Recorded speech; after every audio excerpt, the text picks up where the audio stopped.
Hello everyone. So in this video lecture, I'm going to try and keep it about 10 minutes. We're going to be talking about tone or voice in writing. And that's really a way of saying how we phrase things, the word choice we use, the sentence structure, all of those things. So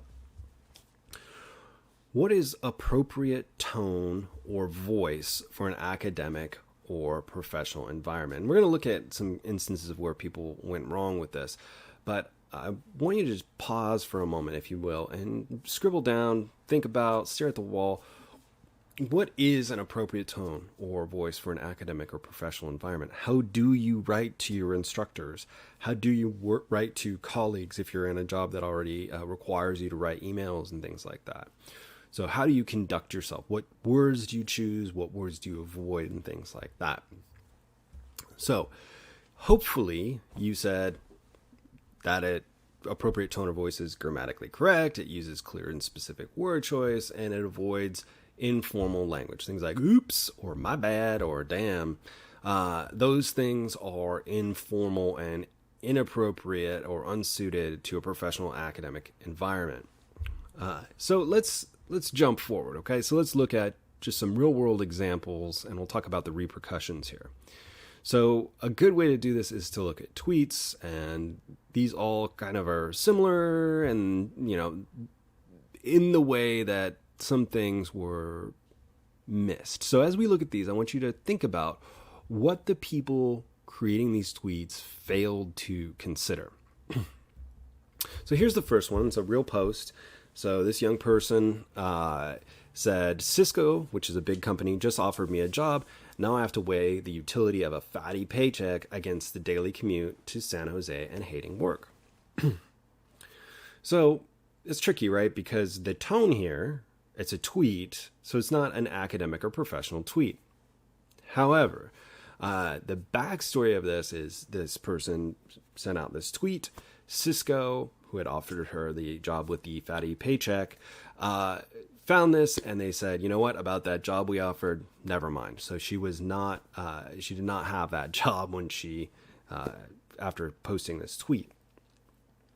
So even though perhaps she thought, well, only my friends are going to see this, and this is kind of an appropriate tone for my friends, because she is now kind of blending over into the environment of professional, because she's representing herself in a professional capacity, and a more appropriate tone would have maybe helped a little. But again, the fact that she says hating the work indicates she doesn't really want the job. She just wants the money, which Cisco probably didn't approve of. Now, the next one here is a little bit different and kind of funny in my opinion. Well, they're all kind of funny in my opinion. This is another tweet. I guess it's still a tweet. It's X now, but whatever. I find it ironic that Detroit is known as #Motor City, and yet no one here knows how to effing drive, from the official Chrysler Autos Twitter account. Now, whether or not this is somebody who forgot to log out of their, or thought they were logged into their personal account, who knows?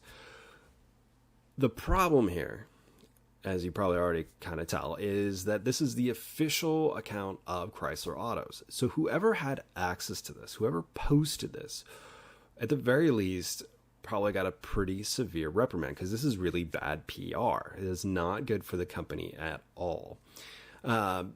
So again, audience and tone. Now, if this person was, it was their last day and they hated their job and they just wanted to kind of go out with a bang, who knows? I don't know the whole backstory on this one. But again, probably not the best way to go about this. Now, the third one and the last one we're going to look at is a little bit different. And as we look at it, I'll pause a little bit. And I encourage you to pause the video on the next one just to think about, why is it so bad? So here we go. Here's the last one. So Nathan says FCPS Maryland, which is, I guess, a school district, a public school district in Maryland. Close school tomorrow, please. And the official school district Twitter responded, but then how would you learn to spell tomorrow? Because in the original post, Nathan did not spell spelled tomorrow correctly. Now, I've shown this to a lot of people, and a lot of people, not a big deal. It's funny. But if we take a step back and we think for a moment, this is a student tweeting to a school district, and whoever's representing the school district is teasing this kid. So if I'm the parent and I'm like, the kid is in first grade or second grade or third grade, whatever, or has dyslexia or has a learning disability, right? We don't know. And that is bad optics, right? Looks bad for the school district. And again, I don't know what happened in this case, but if I seem to remember something about this person actually being fired from their job because of this, because it represents the school district poorly. Now, you might be thinking, well, I don't plan on working in PR like this with Twitter. The thing to remember is the optics, because we do hear and see things that are leaked audio or leaked emails, and they look really bad for some people. Sometimes it's content-based, but I'd say more often than not, it's because of the tone or the voice that people are using. So what did they fail to consider in all of these? And hopefully, if you can sort of pause and think about this for a moment, what they really didn't consider is their audience. Who would see this? Obviously, the young person with a job at Cisco failed to consider the fact that Cisco might be following her on Twitter. It's a logical thing. It happens a lot nowadays in big HR companies. Same with Chrysler Autos or the school district tweet. Who might see it and how might they interpret it? And we see that with the last one especially, right? How would a parent interpret that response to a student? So appropriate tone takes into consideration, first and foremost, who the audience is. Who am I speaking to? It thinks about or considers the conventions of the situation. It avoids unnecessary slang, unnecessary jargon, unnecessary abbreviation, and it uses vocabulary appropriate to that environment. So Twitter is a little bit looser, right? Because the vocabulary and jargon and things like that are dependent. But we'll see it as we begin to talk about emails even more, how important it can be to be specific. Okay, so tone, again, is just generally a convention or style that is considered appropriate for a given circumstance.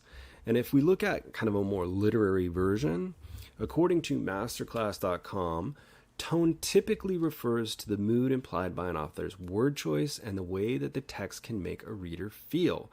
The tone an author uses in a piece of writing can evoke any number of emotions and perspectives, right? So it depends on the audience. Think about that tweet from the school district. Some of us might think it's funny. Some of us might see it as somewhat insulting to that student or somewhat unprofessional. And it's that level of professionalism that we're getting at. So what I would encourage you to think about, or a good way to think about this, is much like choosing what to wear for a particular situation, right? So this is a generic image. I was hoping to find something better, but this will do for our purposes. If you were to attend a wedding, it's unlikely that you would wear, shorts and a t-shirt unless it was a special circumstances. And if you were invited to a backseat barbecue, you probably wouldn't wear a tuxedo or a suit, again, unless it was a special circumstance. We're going at generals, right? So the world of business attire is changing, and we're moving more towards business casual. Why do I say that? Because this is fashion style, and we're talking about communication. I say it because there is a lot of similarity between the two. Right, and we'll look at just an example on the next page, but what I encourage you to do just for a moment, a little exercise, is pause and think about what you think a professional in your future career, how you think they dress on a daily basis.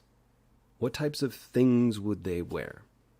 Right, if you went in for an interview, what would that interviewing person be dressed like? What might they be wearing? Now, if you're going to interview at a restaurant, it might be, all black button-down shirt, black slacks. If you're going to interview at a law firm, it might be a suit and tie or a nice dress.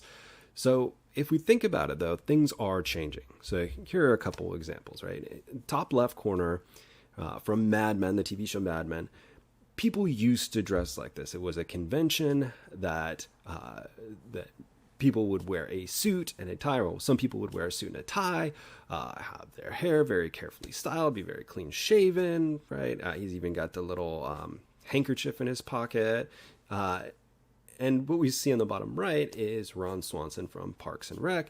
And, we also have a difference in background. We'll talk about that too, if you like. Ron Swanson's just wearing a polo shirt, right? He's still he's got a mustache, but he's otherwise clean shaven. His hair is not super messy, but it's a difference, right? And it's a difference that we see in that people are being a little bit more casual now. And I think that COVID is having some impact on workplace attire and things like that. But that is to say as well, if I, went in and took my car into a mechanic and the mechanic was just like either of these guys, I might be concerned, right? I would expect my mechanic to be wearing something more appropriate to the task at hand. Firefighter, EMT, police officer, right? Whatever. There's going to be specific attire for some jobs. When we talk about tone, it's a way of thinking about what would be appropriate. And if you've seen Parks and Rec or Mad Men, right, there are times in which they use informal tone in talking to colleagues, and it's inappropriate, and that's part of what creates dramatic tension or comedy. We want to avoid that, right? So in just the last little bit here before I end this video, I want to look at a couple examples moving from super informal to more formal, and I want you to think about which tone makes the most sense, right? So the first one, hey boss, I can't get that thing to you today. I'll get it to you tomorrow. So hopefully you're thinking, well, if this is a professional environment, it's probably not appropriate. And it wouldn't be appropriate for a professor either, although I do see a lot of emails like this. Now, some people will think, okay, so slightly better, maybe more formal would be, hey, Melody, the project is running behind. I'll get it to you ASAP. Now, what would be wrong with that? Anything? We've got the name instead of just, hey, boss. We've got the project instead of the thing, and ASAP instead of just tomorrow. The problem is we're still a little bit vague and ambiguous, right? In a professional setting, we do want to still be specific. Now, the next one, Melody, the report on the Collins account is 3 days behind schedule. I'm working with Ravi Gupta in finances to pull the expense reports. I hope to have the report to you by Friday. This is pretty good, right? There's not really much of a difference going from hi, Melody to just the person's name. That's a total stylistic choice. But what we have now is the boss knows, well, which project is it? They might have multiple projects. You might be working on multiple projects, and this is just one of them. We've also explained how far behind schedule and what we're doing to try and get caught up, and a specific date, which we also kind of have on the first one. Now, just for the sake of argument, what about this last one? Dear Melody, my sincerest apologies that the Collins account is tardy. Due to unforeseen circumstances, the project is delayed. I will endeavor to correspond with Senior Advisor Ravi Gupta at the earliest possible convenience to remedy the situation. Now, some people may be saying, well, the last one is the best because it's the most formal. But look at how much longer it is, right? And how unnecessary it is. Again, when we think about business correspondence, clear, concise, straightforward. People don't have a lot of time. If your boss is filtering through a lot of emails, they may not have time to read a whole thing like this. It's to get to the point, right? So again, as we continue to think about tone, and we'll do a separate video on audience, think about the situation, think about the words that you would use, and what would be most appropriate. So there you go. If you have questions, comments, concerns, jokes, memes, or recipes, please let me know. Otherwise, I'll talk to you all later.